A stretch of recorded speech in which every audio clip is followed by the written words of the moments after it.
എല്ലാവർക്കും നമസ്കാരം. ഐപ്ലസിന്റെ പുതിയൊരു BBQ സെക്ഷനിലേക്ക് സ്വാഗതം.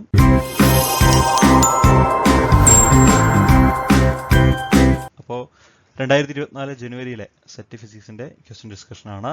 നമുക്ക് ചോദ്യത്തിലേക്ക് പോകാം. ആദ്യ ചോദ്യം ഇതാണ്: if the function f of t is equal to 1, it's Laplace transform f of s is. അതായത് നമുക്കൊരു ഫംഗ്ഷൻ തന്നിട്ടുണ്ട്. അങ്ങനെയാണെങ്കിൽ ആ ഫംഗ്ഷൻ 1 ആണെന്ന് പറഞ്ഞിട്ടുണ്ട്. അങ്ങനെയാണെങ്കിൽ ആ ഫംഗ്ഷന്റെ ലാപ്ലേസ് ട്രാൻസ്ഫോം എന്താണെന്നുള്ളതാണ് ചോദ്യം.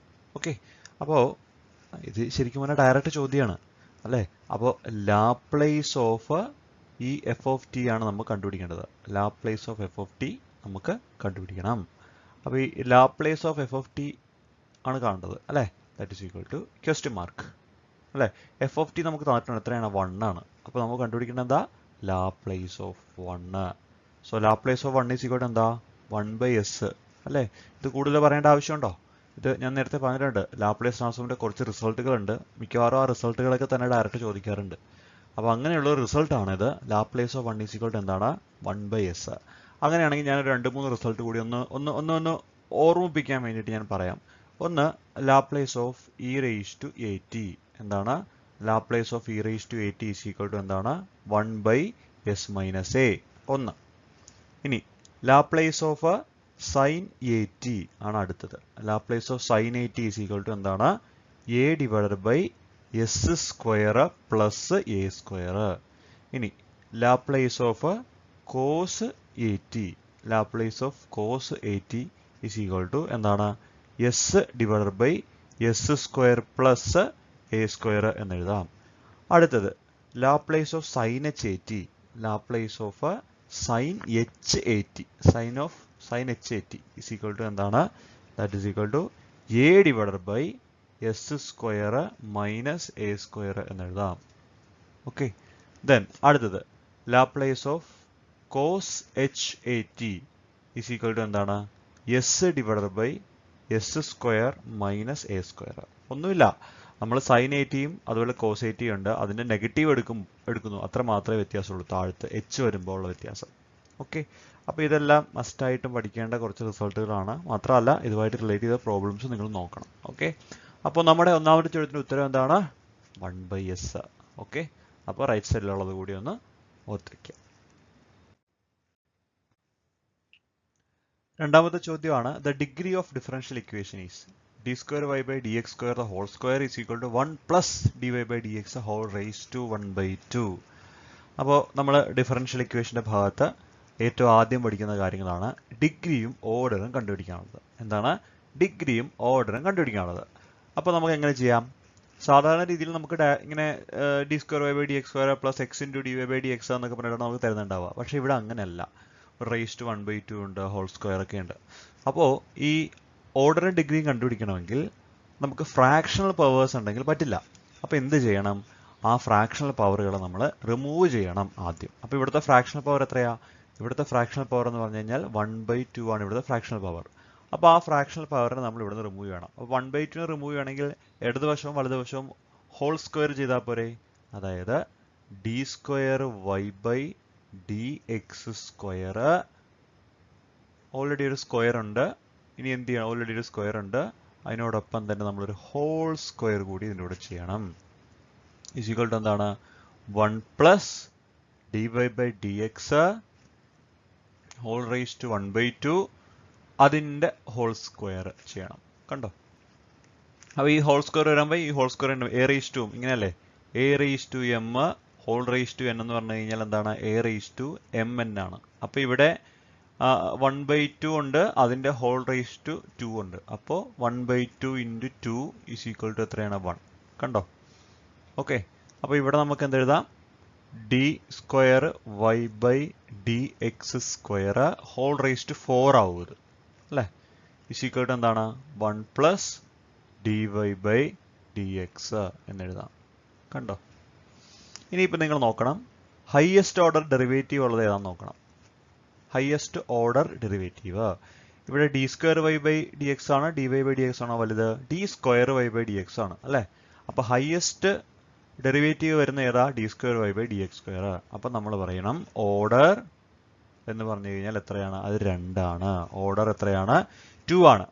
അതിന്റെ പവർ, ഹോൾ പവർ എന്താണോ അതാണ് അതിന്റെ ഡിഗ്രി എന്ന് പറയുന്നത്. അപ്പോൾ ഇതിന്റെ ഹോൾ പവർ 4 അല്ലേ? അപ്പോൾ ഡിഗ്രി 4.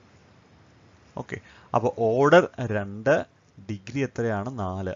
എനിക്ക് പലപ്പോഴും ഈ ഓർഡറും ഡിഗ്രി അങ്ങോട്ടും ഇങ്ങോട്ടും തിരിഞ്ഞു പോകാറുണ്ട്. അപ്പം ഞാൻ എല്ലാവരോടും പറയുന്ന കാര്യം മനസ്സിൽ ഓർത്താൽ നമുക്ക് എല്ലാവർക്കും ലഗ്രാഞ്ചിൻ ഇക്വേഷൻ അറിയാം. എന്താണ്? D by d t of do L by do q dot എന്നൊക്കെ നമ്മൾ എഴുതാറുണ്ട് അല്ലേ? D by d t do L by do q ഡോട്ടോ minus do L by do q is equal to 0 എന്നൊക്കെ നമ്മൾ എഴുതാറുണ്ട്. അപ്പോൾ ഈ ലഗ്രാഞ്ചിൻ ഇക്വേഷൻ എന്ന് പറഞ്ഞു കഴിഞ്ഞാൽ എന്താണ്? ഒരു സെക്കൻഡ് ഓർഡർ ഡിഫറൻഷ്യൽ ഇക്വേഷൻ ആണ്. അപ്പോൾ മനസ്സിൽ വേണം, ലഗ്രാഞ്ചിൻ സെക്കൻഡ് ഓർഡർ ആണ്. അപ്പോൾ ഈ സ്ക്വയർ ആണ് ഓർഡർ ആയിട്ട് നമ്മൾ പറയുന്നത്. ഇനി അതിന്റെ പവർ എന്താണോ ആ പവർ ആണ് ഡിഗ്രി എന്ന് പറയുന്നത്. ഓക്കെ, അപ്പോൾ ഇവിടുത്തെ ഉത്തരം എന്താണ്? ഇവിടുത്തെ ഉത്തരം 4 എന്നുള്ളതാണ് ഇവിടുത്തെ ഉത്തരം. ഓക്കെ, അടുത്ത ചോദ്യം. The diagonal elements of a diagonal matrix are 5, 1 and 3. The eigenvalue of the matrix. അപ്പോൾ നമുക്ക് ഒരു ഡയഗണൽ മെട്രിക്സ് തന്നിട്ടുണ്ട്, ഡയഗണൽ എലമെന്റ്സ് തന്നിട്ടുണ്ട്. അങ്ങനെയാണെങ്കിൽ eigen value of the matrix എന്താണെന്നുള്ളതാണ് ചോദ്യം. ഓക്കെ, അപ്പോൾ ഇവിടെ ശരിക്കും പറഞ്ഞു കഴിഞ്ഞാൽ നമ്മളൊരു മെട്രിക്സ് വരയ്ക്കുകയാണെങ്കിൽ ആ മെട്രിക്സിന്റെ സെൻട്രൽ എലമെന്റ്സ് ആണ് നമുക്കുള്ളത് അല്ലേ? സെൻട്രൽ എലമെന്റ്സ് ഉദാഹരണത്തിന് ഇപ്പോൾ λ1 0 0 0 λ2 0 0 0 λ3. ഓക്കെ, അപ്പോൾ ഇതാണ് നമ്മുടെ ഈ ഡയഗണൽ എലമെന്റ് എന്ന് പറയുന്നത്. ഇതാണ് ഡയഗണൽ എലമെന്റ്. ഓക്കെ, അപ്പോൾ ഒരു പ്രത്യേകത എന്താണെന്ന് വെച്ച് കഴിഞ്ഞാൽ ഈ ഡയഗണൽ എലമെന്റിന്റെ സമ്മിനെയാണ് നമ്മൾ എന്തെന്ന് പറയുന്നത്? ട്രേസ് എന്ന് പറയുന്നത്. എന്താണ്? ട്രേസ്. ട്രേസ് ട്രേസ് എന്ന് പറയുന്നത്.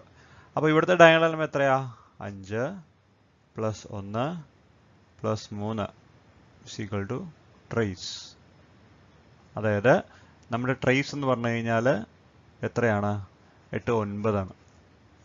ഓക്കെ, അപ്പോൾ നമുക്കറിയാം ഐഗൻ വാല്യൂവിന്റെ സം എന്ന് പറഞ്ഞു കഴിഞ്ഞാൽ, അതായത് ഇപ്പോൾ λ1 λ2 λ3 എന്ന് പറയുന്നത് ഐഗൻ വാല്യൂ ആണെങ്കിൽ ഇവയുടെ സമ്മ് λ1ഉം λ2ഉം λ3യും കൂടി കൂട്ടിയാൽ നമുക്ക് എന്ത് കിട്ടണം?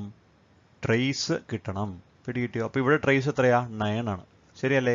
അപ്പോൾ ഈ ഓപ്ഷനുള്ള സംഖ്യകൾ 3ഉം കൂടി കൂട്ടുമ്പോൾ എത്ര കിട്ടണം? നമുക്ക് 9 കിട്ടണം. അപ്പോൾ അത് ഈ ഒരു ഓപ്ഷനല്ലേ 9 കിട്ടുള്ളൂ.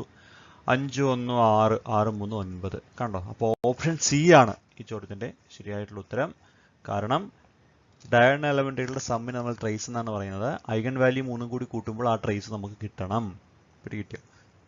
ഓക്കെ, അപ്പോൾ അങ്ങനെയാണ് നമുക്ക് 9 എന്ന് പറയുന്ന വാല്യൂ വരുന്നത്. നാലാമത്തെ ചോദ്യം. The path of extremum distance between any 2 points in Riemannian space is. Direct ചോദ്യമാണ് ഇത്. ശരിക്കും പറഞ്ഞാൽ നമ്മൾ ഈ ഒരുപാടായിട്ട് എഴുത്തുള്ള പുസ്തകങ്ങൾ വായിക്കുമ്പോൾ കിട്ടുന്നൊരു പോയിന്റ് ആണ്. അപ്പോൾ അതിലേക്ക് അധികം ഫോക്കസ് ആവണ്ട, മനസ്സിലാക്കി വെക്കുക. നമ്മൾ ഈ കോഷി റീമാൻ ഇക്വേഷൻസ് പറയാറില്ലേ? അപ്പോൾ അതുമായിട്ട് ബന്ധപ്പെട്ടൊരു സ്പേസ് നമ്മൾ ഡിഫൈൻ ചെയ്യുന്നുണ്ട്, റീമാനിയൻ സ്പേസ് എന്ന് പറഞ്ഞിട്ട്. ആ സ്പേസിലെ ഏതെങ്കിലും 2 പോയിന്റുകൾ തമ്മിലുള്ള ഷോർട്ടസ്റ്റ് ഡിസ്റ്റൻസിനെയാണ് ജിയോഡെസിക് സ്പേസ് അല്ലെങ്കിൽ ജിയോഡെസിക് ഡിസ്റ്റൻസ് അല്ലെങ്കിൽ ജിയോഡെസിക് പാത്ത് എന്ന് നമ്മൾ പറയുന്നത്. ഓക്കെ, അപ്പോൾ ഇവിടുത്തെ extremal distance between any 2 point in R space എന്ന് പറഞ്ഞാൽ എന്താണ്? ജിയോഡെസിക് ആണ്.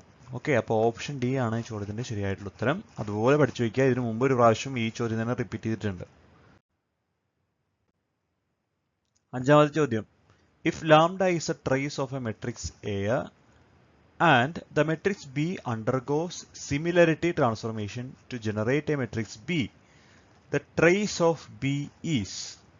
ചോദ്യം ശ്രദ്ധിക്കുക. If lambda is the trace of a matrix A and the matrix A undergoes similarity transformation to generate a matrix B, the trace of B. അതായത് നമുക്ക് A എന്ന് പറയുന്ന ഒരു മെട്രിക്സ് ഉണ്ടായിരുന്നു. ആ മെട്രിക്സിന്റെ ട്രേസ്, അതായത് സം ഓഫ് ഡയഗണൽ എലമെന്റ്സ് എത്രയാണ്? ലാംഡയാണ്. അങ്ങനെയാണെങ്കിൽ എ എന്ന് പറയുന്ന മെട്രിക്സ് നമ്മൾ സിമിലാരിറ്റി ട്രാൻസ്ഫോർമേഷൻ മുഖാന്തരം ബി എന്ന് പറയുന്ന മെട്രിക്സ് ആക്കി മാറ്റി. അങ്ങനെയാണെങ്കിൽ ബി എന്ന് പറയുന്ന മെട്രിക്സിന്റെ ട്രേസിന്റെ വാല്യൂ എത്രയാണ്? എയെ ബി ആക്കി മാറ്റി. അങ്ങനെയാണെങ്കിൽ ബിയുടെ ട്രേസ് എത്രയാണ്? അത് സിമിലാരിറ്റി ട്രാൻസ്ഫോർമേഷൻ എന്ന് പറയുന്ന മെത്തേഡ് ഉപയോഗിച്ചിട്ടാണ് നമ്മൾ മാറ്റുകയും ചെയ്തത്.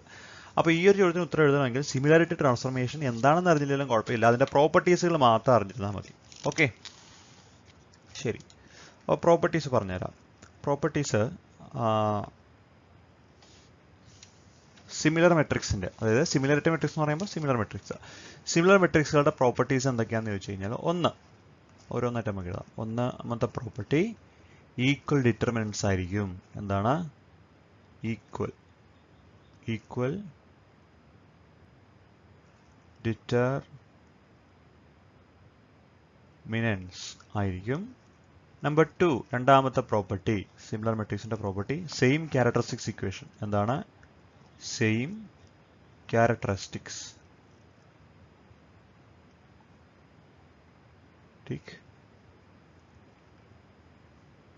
Equations.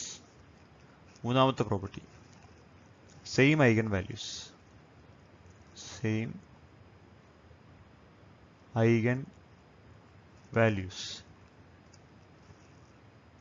But not necessarily the same eigenvector. Okay, അപ്പോൾ നമുക്കറിയാം സിമിലർ മെട്രിക്സ്. ഇപ്പോൾ ബി എന്ന് പറയുന്ന മെട്രിക്സ് കിട്ടുകയാണ് നമുക്ക്. അതായത് പി ഇൻവേഴ്സ് പി, അതായത് എ എന്ന് പറയുന്ന മെട്രിക്സ് ഉണ്ടായിരുന്നു, അതിനെ പി ഇൻവേഴ്സ് എ പി എന്ന് പറയുന്ന ഓപ്പറേഷൻ ചെയ്ത് കഴിയുമ്പോൾ നമുക്ക് ബി എന്ന് പറയുന്ന മെട്രിക്സ് കിട്ടും. അതായത് ഈ ബി എന്ന് പറയുന്ന മെട്രിക്സും എ എന്ന് പറയുന്ന മെട്രിക്സും സിമിലർ മെട്രിക്സുകളാണ്. ആ സിമിലർ മെട്രിക്സുകളുടെ പ്രത്യേകത, അതായത് രണ്ടിനും ഈക്വൽ ഡിറ്റർമിനന്റ് ആയിരിക്കും, സെയിം ക്യാരക്ടറിസ്റ്റിക് ഇക്വേഷൻ ആയിരിക്കും, സെയിം ഐഗൻ വാല്യൂസ് ആയിരിക്കും, പക്ഷേ ഐഗൻ വെക്ടേഴ്സിന് വ്യത്യാസം ഉണ്ടായിരിക്കും എന്നാണ് ഇവർ പറയുന്നത്. ഓക്കെ, ഇനി അങ്ങനെയാണെങ്കിൽ നമുക്ക് ഇതിന് ശരിക്കും ഒരു പ്രൂഫൊക്കെ ഉണ്ട്. ഓക്കെ, അപ്പോൾ നിങ്ങളിങ്ങനെ പഠിച്ചാൽ മതി. സെയിം ഐഗൻ വാല്യൂസ് ആണെങ്കിൽ ട്രേസും എങ്ങനെയായിരിക്കും? സെയിം ആയിരിക്കും. കാരണം ഐഗൻ വാല്യൂ കൂട്ടുന്നതല്ലേ ട്രേസ് എന്ന് പറയുന്നത്. അപ്പോൾ ഒരേ ഐഗൻ വാല്യൂ ആണെങ്കിൽ രണ്ടിൻ്റെയും ഒരേ ട്രേസ് ആയിരിക്കണ്ടേ. അപ്പോൾ നമുക്കൊരു അടുത്ത പ്രോപ്പർട്ടി ആയിട്ട് വേണമെങ്കിൽ നാലാമത്തെ പ്രോപ്പർട്ടി ആയിട്ട് എഴുതാം. എന്താണ്? ട്രേസ് വാല്യൂ ഈസ് സെയിം എന്ന് വേണമെങ്കിൽ എഴുതാം. കണ്ടോ? അപ്പോൾ ലാംഡയാണ് ഇവിടുത്തെ ട്രേസ് എങ്കിൽ സിമിലർ മെട്രിക്സ് ആയ ബിയുടെയും വാല്യൂ എത്രയായിരിക്കും? ലാംഡ തന്നെയായിരിക്കും. സോ അങ്ങനെ നമുക്ക് ഓപ്ഷൻ ബി എന്ന് പറയുന്നത് റൈറ്റ് ചോയ്സ് ആയിട്ട് എഴുതാൻ പറ്റും. അങ്ങനെ ഓപ്ഷൻ ബി ആണ്. ഇനി ഇതല്ലാതെ നമുക്ക് വേറൊരു പ്രൂഫ് കൂടി ഇതിന് വേണേൽ പറയാൻ പറ്റും. അതായത് നമുക്ക് കണ്ടുപിടിക്കേണ്ടത് എന്താ? ട്രേസ് ഓഫ് ബി ആണ് കണ്ടുപിടിക്കേണ്ടത്. നമുക്ക് ഓൾറെഡി അറിയാം ബി എന്ന് പറഞ്ഞാൽ എന്താണ്? പി ഇൻവേഴ്സ് എ പി ആണ് അല്ലേ? അപ്പോൾ ട്രേസ് ഓഫ് ബി എന്ന് പറഞ്ഞാൽ എന്തായിരിക്കണം? Trace of P inverse A P കണ്ടുപിടിച്ചാൽ മതി. കണ്ടോ? That is equal to trace of,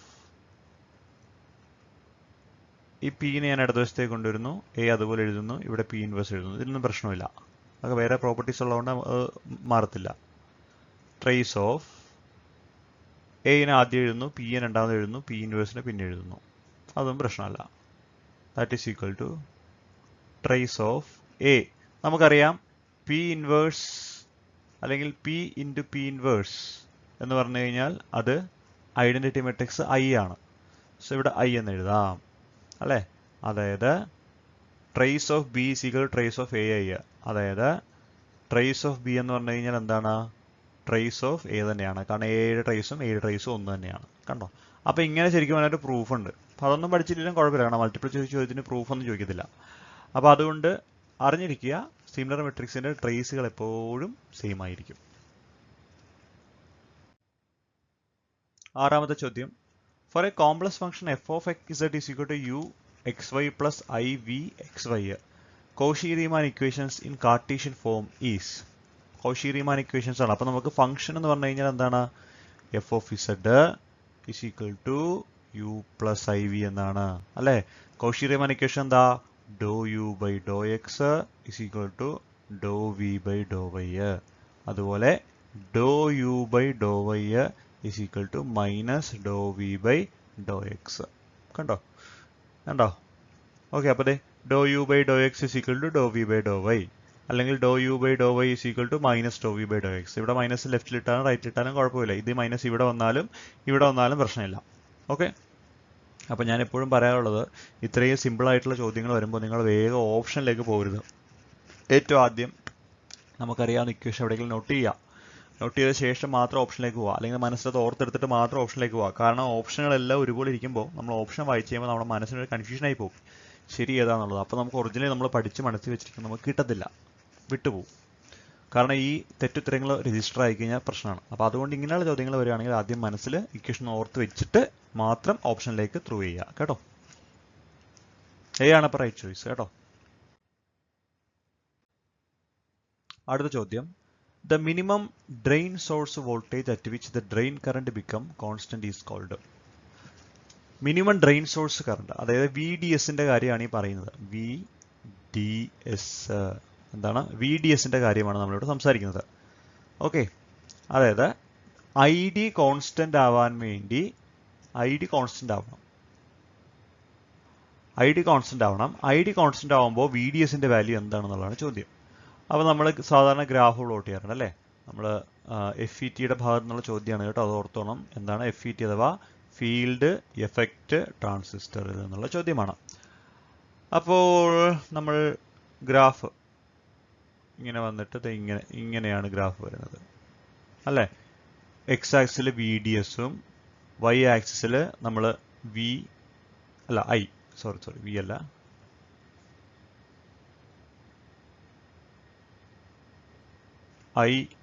D S ആണ് എടുക്കുന്നത്, അല്ലെങ്കിൽ ഐ ഡി എന്ന് എഴുതിയാലും മതി. ഓക്കെ, ഡ്രെയിൻ കറണ്ട് ഒന്ന് ഓർത്താൽ മതി, ഐ ഡി എസ് വേണ്ട, ഐ ഡി എന്ന് മതി. ഓക്കെ, അപ്പോൾ അങ്ങനെയാണ് ആക്സസുകൾ നമ്മൾ ഡിഫൈൻ ചെയ്ത് വെച്ചിരിക്കുന്നത് കേട്ടോ. ദെൻ ഇവിടെ ഈ പോയിന്റ് എത്തുമ്പോൾ എന്താണ് ഐ ഡി എന്ന് പറഞ്ഞു കഴിഞ്ഞാൽ അത് എന്തായിട്ട് മാറും? ഐ ഡി എസ് എസ് ആയിട്ട് മാറും, ശരിയല്ലേ? അതിന് കറസ്പോണ്ടിങ് ആയിട്ട് ഇവിടെ ഒരു വോൾട്ടേജ് വരും. ആ വോൾട്ടേജ് നമ്മൾ വി പി, അതെങ്കിൽ V P is equal to V D S എന്ന് പറയും. അല്ലെങ്കിൽ വി പി നമ്മൾ ഫുൾ ആയിട്ട് വിളിക്കുന്നത് പിഞ്ച് ഓഫ് വോൾട്ടേജ് എന്നാണ് പറയുന്നത്. അറിയാൻ വയ്യാത്തവർ ഇപ്പോൾ പഠിച്ചു വെച്ചോളൂ, പിഞ്ച് ഓഫ് വോൾട്ടേജ്. ഓക്കെ, എന്താണ് pinch of voltage? So option C ആണ് റൈറ്റ് ചോയ്സ്. കണ്ടോ? അപ്പോൾ ഡ്രെയിൻ കറണ്ട് കോൺസ്റ്റന്റ് ആവാൻ വേണ്ടിയിട്ട് നമ്മൾ കൊടുക്കേണ്ട മിനിമം വി ഡി എസിന്റെ വാല്യൂവിനെയാണ് നമ്മൾ എന്ത് പറയുന്നത്? പിഞ്ച് ഓഫ് വോൾട്ടേജ് എന്ന് പറയുന്നത്. എന്താണ് പിഞ്ച് ഓഫ് വോൾട്ടേജ്? സോ അതുകൊണ്ട് ഈ ചോദ്യത്തിന്റെ ഉത്തരം എന്താണ്? ഓപ്ഷൻ സി ആണ് ഈ ചോദ്യത്തിന്റെ ശരിയായിട്ടുള്ള ചോയ്സ് എന്ന് പറയുന്നത് കേട്ടോ.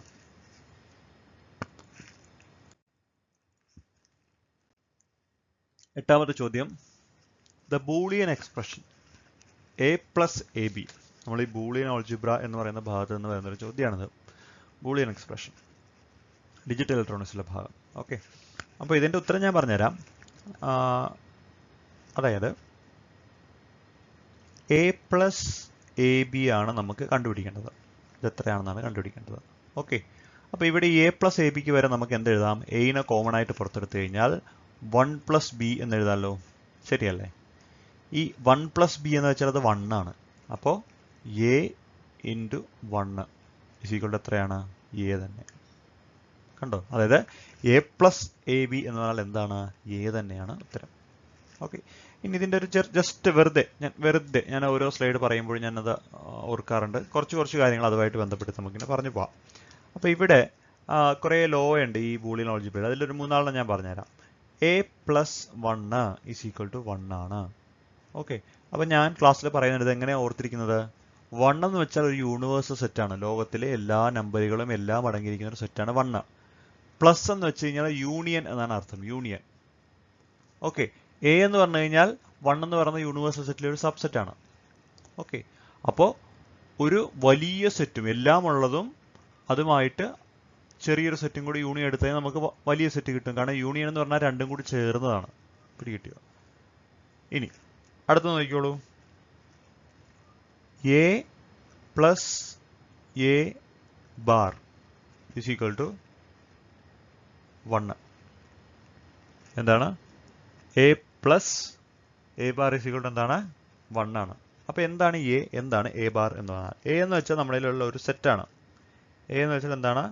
നമ്മുടെ കയ്യിലുള്ള ഒരു സെറ്റാണ് എ എന്ന് പറയുന്നത്. എ കോംപ്ലിമെന്റ് അല്ലെങ്കിൽ എ ബാർ എന്ന് പറഞ്ഞു കഴിഞ്ഞാൽ അതിലില്ലാത്ത ആളുകളുടെ എണ്ണമാണ്. പിടികിട്ടിയോ? അപ്പോൾ എ എന്ന് വെച്ചാൽ 1, 2, 3 ആണെങ്കിൽ 1, 2, 3 ഒഴിച്ച് ബാക്കി ലോകത്തുള്ള എല്ലാം എ ബാറിലുണ്ട്. അങ്ങനെയാണെങ്കിൽ രണ്ടും കൂടി ചേർത്താൽ എന്ത് കിട്ടും? വലിയ സെറ്റായിട്ടുള്ള 1 കിട്ടും. കണ്ടോ? ഇനി അടുത്ത് നോക്കിക്കോളൂ. A plus A is equal to A. ഒരേപോലെയുള്ള രണ്ട് സെറ്റുകളുടെ യൂണിയൻ എടുത്തു കഴിഞ്ഞാൽ അതേ സെറ്റ് തന്നെ കിട്ടും. ഇനി എ പ്ലസ് 0 ആണെങ്കിലും എന്ത് തന്നെയാണ്? എ. ഉള്ളതും ഇല്ലാത്തതും കൂടി കൂട്ടിയാൽ ഉള്ളത് കിട്ടും. ഇനി എ ഡോട്ട് 0 എന്ന് പറഞ്ഞാൽ അത് 0 ആണ്. ഈ ഡോട്ട് എന്ന് വെച്ചാൽ ഇന്റർസെക്ഷൻ എന്നാണ് അർത്ഥം. ഇന്റർസെക്ഷൻ അല്ലേ? അപ്പോൾ എ ഡോട്ട് ബി എന്ന് വെച്ചാൽ എന്താണ്? 0. ഇന്റർസെക്ഷൻ എന്ന് പറഞ്ഞാൽ എന്താ അർത്ഥം? രണ്ട് സെറ്റുകളുടെ ഇന്റർസെക്ഷൻ എടുക്കാന്ന് വെച്ചാൽ രണ്ടിലും കോമൺ ആയിട്ടുള്ള സംഖ്യ എടുക്കുകയാണ്. അപ്പോൾ എയും 0യിലും കോമൺ ആയിട്ടുള്ളത് 0 ആണ്. അതുകൊണ്ട് 0 എന്ന് എഴുതാം. ഇനി എ ഡോട്ട് 1 യൂണിവേഴ്സൽ സെറ്റും അതിലുള്ളൊരു ചെറിയ സബ്സെറ്റും കൂടി ഇന്റർസെക്ഷൻ എടുത്തു കഴിഞ്ഞാൽ ആ ചെറിയ സെറ്റ് കിട്ടും. കാരണം ചെറിയ സെറ്റിലെ എണ്ണം കോമൺ ആയിട്ട് 1ലും ഉണ്ടാവും. ഇനി എ ഇന്റർസെക്ഷൻ എ എന്ന് വെച്ചാൽ എന്താണ്? എ തന്നെയാണ്. രണ്ടിലും കോമൺ ആയിട്ട് കോമൺ എലമെന്റ്സ് ആണ്. ഇനി എ ഇന്റർസെക്ഷൻ എ കോംപ്ലിമെന്റ് എന്ന് പറഞ്ഞാൽ എന്താണ്? 0 ആണ്. കാരണം എയും എയിൽ ഇല്ലാത്തതും തമ്മിൽ കോംപ്ലിമെന്റ് എടുത്തു കഴിഞ്ഞാൽ എന്താണ് കിട്ടുക? 0. കാരണം രണ്ടിലും കോമൺ ആയിട്ട് എലമെന്റുകൾ ഇല്ലല്ലോ. ഓക്കെ. ഇനി അതുകൂടാതെ നിങ്ങൾ ഒരു റിലേഷൻ കൂടി ഓർത്ത് വെച്ചോളൂ. A plus A bar B എന്ന് പറഞ്ഞു കഴിഞ്ഞാൽ എന്താണ്? അത് എ പ്ലസ് ബി ആണ്. ഇത് മസ്റ്റ് ആയിട്ടൊന്ന് പഠിക്കണം കേട്ടോ. അതായത് നമുക്ക് ഇതുപോലെ ചോദിക്കാൻ ചാൻസ് ഉള്ള ഒരു കാര്യമാണ്. ഓക്കെ. അപ്പോൾ ഇതെല്ലാം ഒന്ന് ഓർത്ത് വെക്കുക. നമ്മൾ സാധാരണ +2 +1 കാലഘട്ടത്തിൽ പഠിക്കുന്ന സെറ്റ് എന്ന് പറയുന്ന കൺസെപ്റ്റിൽ യൂണിയനും ഇന്റർസെക്ഷൻ വെച്ചിട്ടാണ് ഞാനിത് മനസ്സിലാക്കാൻ വേണ്ടിയിട്ട് പറയുന്നത് കേട്ടോ. അപ്പോൾ ഇവിടെ ബൂളിയൻ എക്സ്പ്രഷൻ നമുക്ക് കിട്ടുന്നത് ഏതാണ്? ഓപ്ഷൻ സി ആയിട്ടുള്ള എ ആണ് കേട്ടോ. ചോദ്യം: the residue of a complex function z cube minus z square plus 1 divided by z cube at ഇത് വേണ്ട ഇവിടെ അറ്റ് ഇൻഫിനിറ്റി ഈസ്. ഓക്കെ. അപ്പോൾ എങ്ങനെ ചെയ്യും? ഇതാണ് നമ്മുടെ ഫംഗ്ഷൻ എഫ് ഓഫ് ഇസഡ് എന്ന് പറഞ്ഞു കഴിഞ്ഞാൽ എന്താണ്? z cube minus z square plus 1 divided by z cube. z cube എല്ലാത്തിനും കോമൺ ആയിട്ട് കൊടുക്കുക. അപ്പോൾ നമുക്ക് എന്ത് കിട്ടും? z cube divided by z cube minus z square divided by z cube plus 1 by z cube. That is equal to 1 minus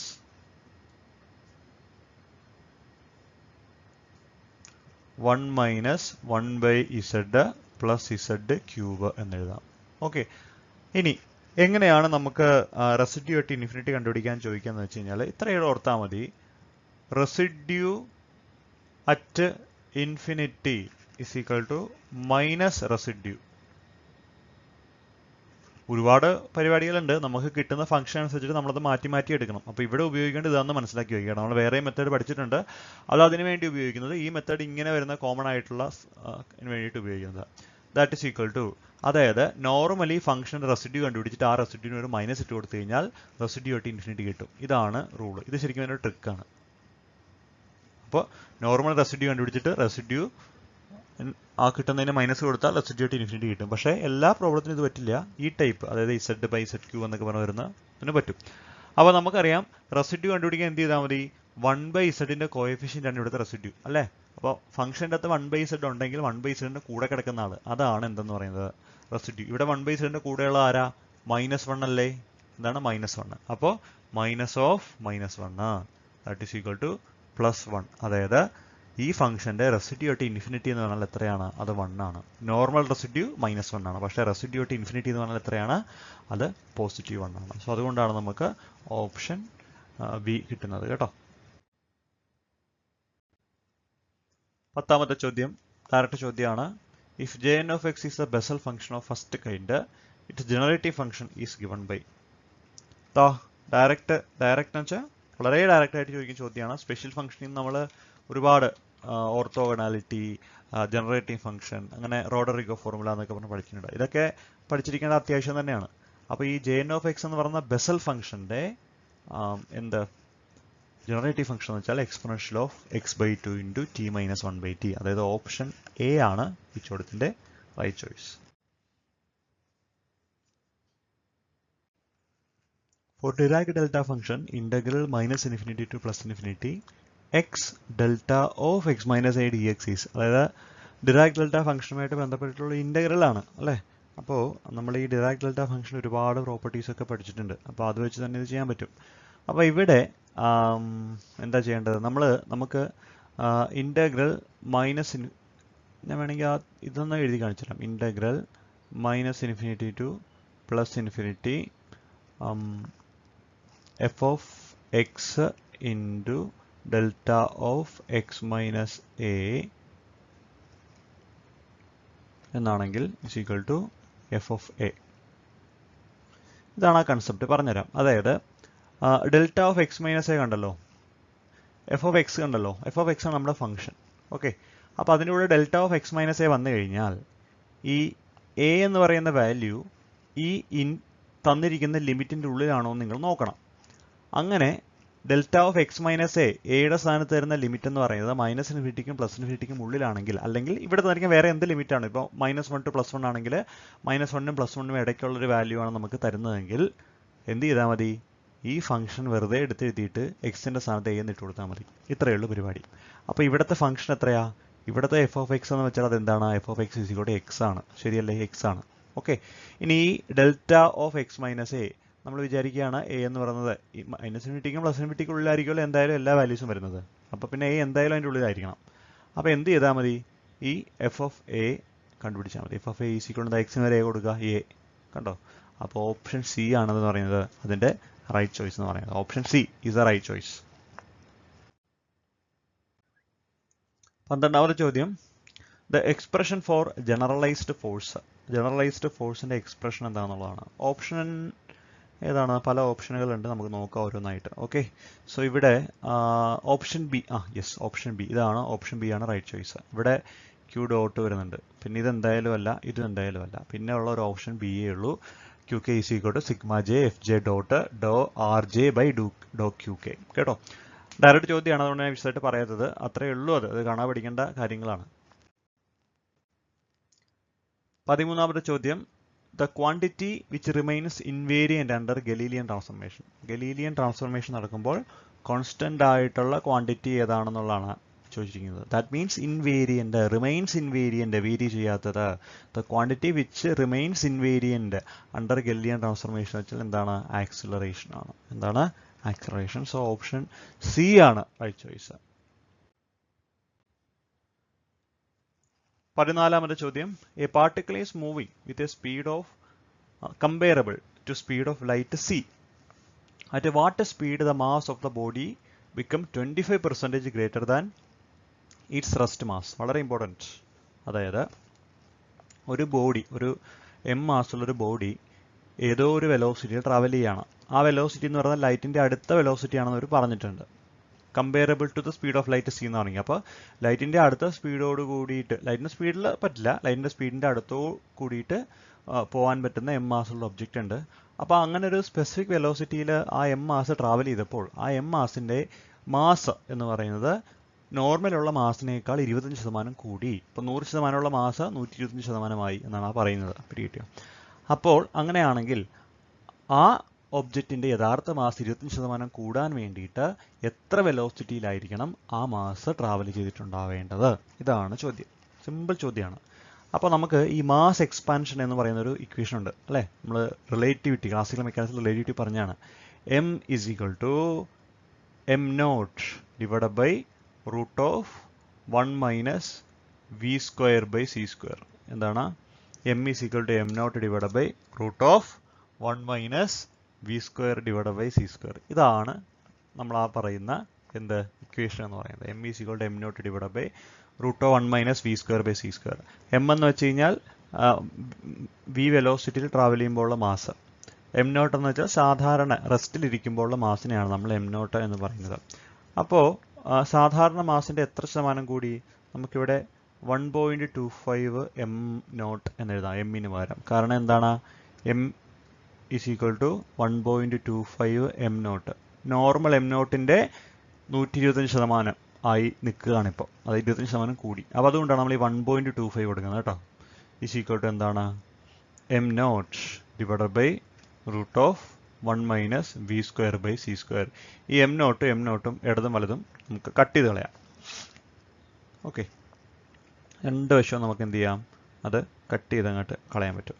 ഇനി എന്ത് ചെയ്യുക, രണ്ട് വശവും അങ്ങ് സ്ക്വയർ ചെയ്യുക. അപ്പോൾ 1.25ൻ്റെ സ്ക്വയർ എടുക്കുമ്പോൾ നമുക്ക് 1.56 എന്ന് കിട്ടും. 56 is equal to താഴത്തെ റൂട്ട് പോകും, 1 minus V square by C square. നമുക്ക് ആ വി ആണ് കണ്ടുപിടിക്കേണ്ടത്. ഇതിന് ഇടതുവശത്തേക്ക് കൊണ്ടുപോവുക, ഇതിന് നമുക്ക് വലതുവശത്തേക്ക് കൊണ്ടുപോവുക. അപ്പോൾ നമുക്ക് V square by C square 1 minus V square by C square is equal to 1 divide by 1.56 എന്ന് എഴുതാം. V square by C square right സൈഡിലേക്ക് കൊണ്ടുപോവുക, 1 ബൈ 1.56 ഇടതുവശത്തേക്ക് കൊണ്ടുവരിക. അപ്പോൾ 1 minus 1 by 1.56 is equal to V square by C square എന്ന് എഴുതാം. Okay, എന്നിട്ട് ഇത് ക്രോസ് ചെയ്ത് മൈനസ് ചെയ്യുക. അപ്പോൾ 1.56 minus 1 divide by 1.56 is equal to V square by C square. Okay, അതായത് V square by C square ഇത് മൈനസ് ചെയ്ത് എഴുതുമ്പോൾ 0.36, നമ്മൾ ഡിവിഷനൊക്കെ ചെയ്യുമ്പോൾ 0.36 എന്ന് കിട്ടും. അതായത് V square is equal to 0.36 C square എന്ന് എഴുതാം. അപ്പോൾ വി ഈക്വൽ ടു റൂട്ട് എടുക്കുക, അപ്പോൾ 0.6 സി എന്ന് കിട്ടും. ഉത്തരം എന്താ? V is equal to 0.6 C. അതായത് എം നോട്ട് ഉണ്ടായിരുന്ന മാസ് 1.25 എം നോട്ട് ആകണമെങ്കിൽ ആ മാസ് 0.6 സി വെലോസിറ്റിയിൽ ട്രാവൽ ചെയ്യണം. അങ്ങനെയാണെങ്കിൽ മാത്രമാണ് ആ മാസ് എക്സ്പാൻഡ് ചെയ്യുക, അല്ലേ? നമ്മൾ ടൈം ഡയലേഷൻ പഠിച്ചിട്ടുണ്ട്, ലെങ്ത് കോൺട്രാക്ഷൻ പഠിച്ചിട്ടുണ്ട്, അതുപോലെ തന്നെ മാസ് എക്സ്പാൻഷൻ പറഞ്ഞിട്ടുണ്ട്. അപ്പോൾ അതിലുള്ളൊരു മാസ് എക്സ്പാൻഷനാണ് ഈ കാണുന്നത്. എത്രയാ? 1.25 എം നോട്ട് എന്ന് പറയുന്നത്. കേട്ടോ?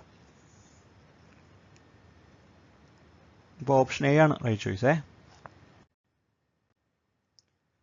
15ാമത്തെ ചോദ്യമാണ്. A cylinder rolls without slipping along an inclined plane. The number of degree of freedom. എന്താണ്? A cylinder roll without slipping along an inclined plane. The number of degree of freedom is. അപ്പോൾ ഒരു cylinder ഒരു ചരിഞ്ഞ പ്ലെയിനിലൂടെ travel ചെയ്യുകയാണ്, without slipping എന്ന് പ്രത്യേകം പറഞ്ഞിട്ടുണ്ട്. അങ്ങനെയാണെങ്കിൽ ഇവിടുത്തെ ഡിഗ്രീസ് ഓഫ് ഫ്രീഡം എത്രയാണെന്നാണ് ചോദിച്ചിരിക്കുന്നത്. അപ്പോൾ നമുക്ക് വേണമെങ്കിൽ ആ പടമൊക്കെ ജസ്റ്റ് ഒന്ന് വരച്ച് നോക്കാം. ഇതാണ് നമ്മുടെ ഇൻക്ലൈൻഡ് പ്ലെയിൻ എന്ന് വിചാരിക്കുക. ഇതാണ് നമ്മുടെ ഇൻക്ലൈൻഡ് പ്ലെയിൻ.